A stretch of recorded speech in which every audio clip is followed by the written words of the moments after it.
Nous avons de bonnes raisons d'être impressionnés par les fourmis.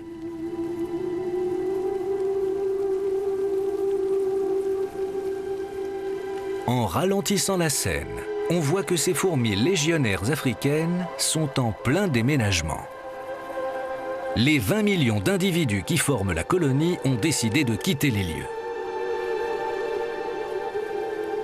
Elles transportent leurs œufs, leurs larves et leurs nymphes et se partagent le travail en fonction de leur taille.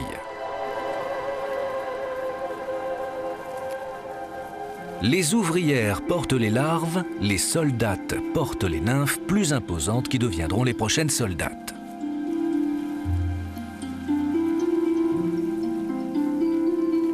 C'est un travail colossal, mais l'union fait la force et la colonie sera relogée en 48 heures.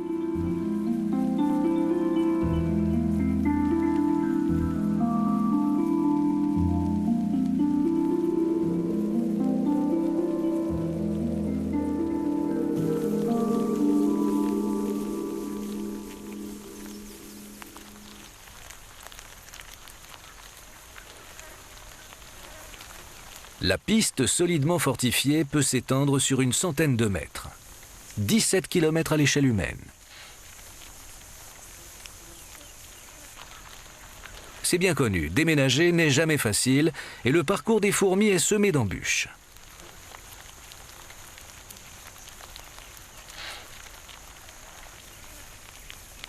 Une branche qui bloque leur marche équivaut à un arbre en travers d'une route.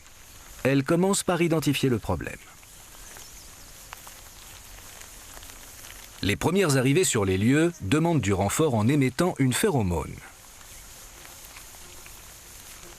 L'imposante colonie se met au travail. Les fourmis peuvent soulever 50 fois leur poids.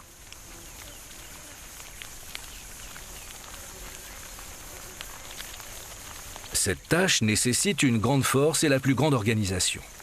Elles doivent soulever et pousser en même temps, un vrai défi.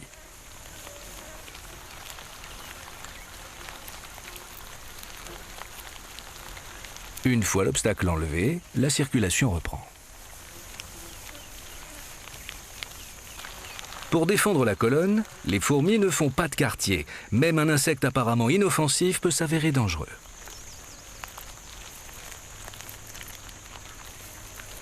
Le mille-pattes est rapidement tué, mais les antennes de soldats détectent immédiatement qu'il est venimeux.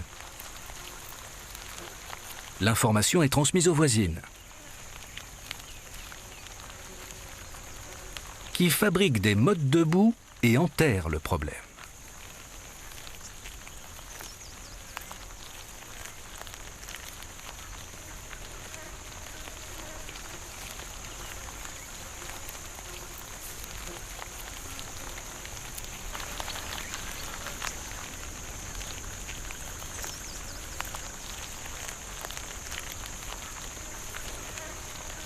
La colonne peut poursuivre son chemin.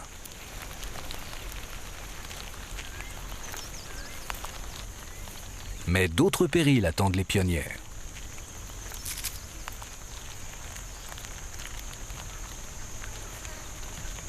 Une menthe religieuse picore d'innocentes fourmis.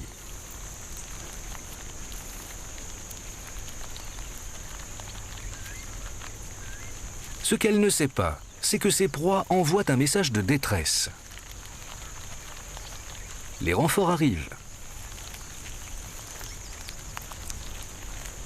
La menthe est un prédateur implacable, mais les fourmis savent parfaitement à qui elles ont affaire.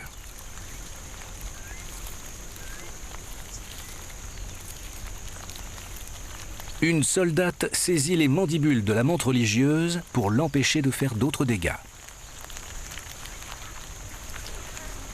D'autres fourmis se ruent sur elle et la massacrent avec une précision chirurgicale.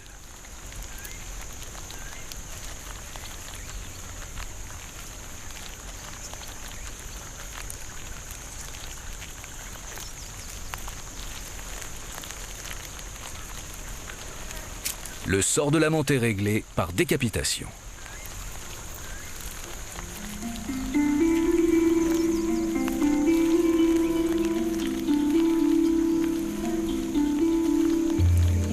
Les œufs et les nymphes sont transportés dans le nouveau nid. Ils sont en sécurité. Les millions de fourmis qui constituent l'ossature du nid forment une barrière impénétrable.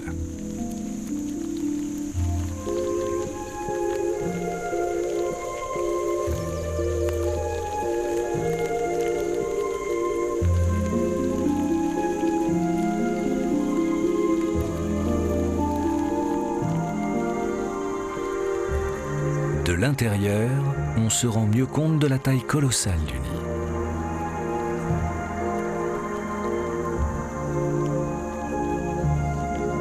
Des millions d'individus communiquent grâce aux phéromones.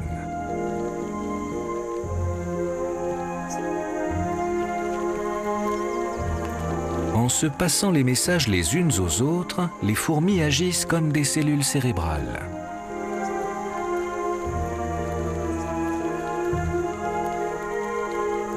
Grâce à des millions d'interconnexions, elles parviennent à prendre des décisions profitables à toute la colonie.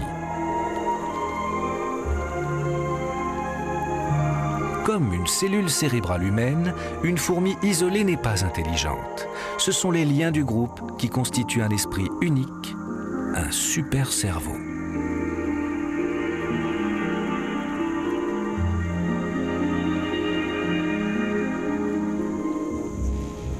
Au fond se trouve la reine. Elle a pour fonction de regarnir la colonie en pondant 2 millions d'œufs par mois sous la supervision collective de ses sujets.